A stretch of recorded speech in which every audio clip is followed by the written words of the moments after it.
Hey everyone, Rich here with Aces and Eights Firearms. I want to do a real quick video on how I change barrels on my personal guns and for barrels that I spin up for customers if they want this feature put on their barrels also. I want to preface this video by saying that I am not the first person to come up with putting flats on the side of a barrel. Accuracy International has done it for years. Also, I'm not the very first person to come up with a video on how to change barrels like this. Jacob Bynum down at Rifles Only, he put a video on either his Facebook or on YouTube a few years ago on the same exact way of changing the barrel, and basically within about 15 to 20 minutes he broke the internet between all of the comments and the views and the positive comments, the accolades, the hate and discontent. But anyway, what I've got is on my barrels, I machine flats, 5/16 flats on both sides, not 5/16, 15/16. A 15/16 wrench will fit it. So all you need to change the barrel is 15/16 wrench, rubber mallet,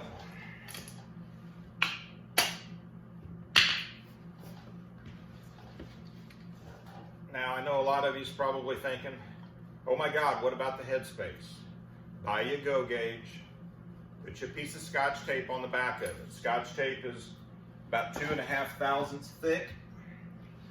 When you put that piece of Scotch tape on the back of it, you've essentially made a no-go gauge.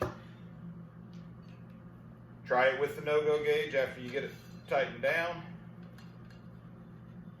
Scrape the Scotch tape off of it. Now you've got your go gauge again. Try it then.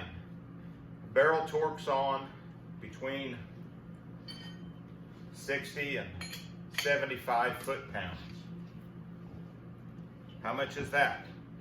It's about that much. Yes, that's a scientific method.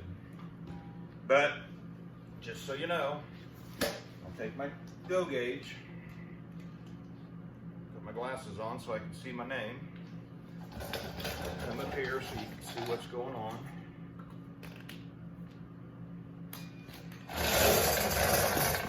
So I've got a go gauge with a piece of Scotch tape on the back of it.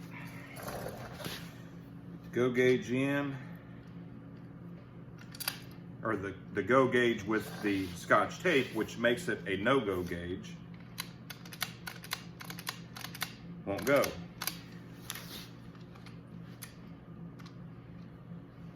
Take the Scotch tape off.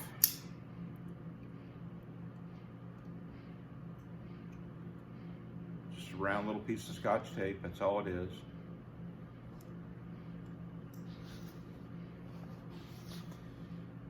Back in there.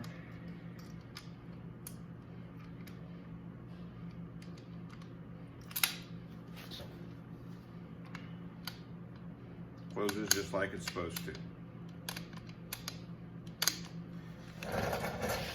So why would I want to do this?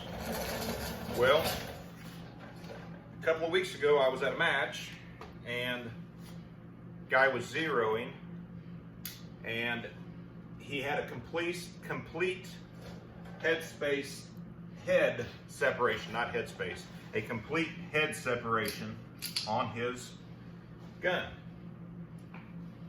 Basically what that was the head of the case came loose from the body of the case.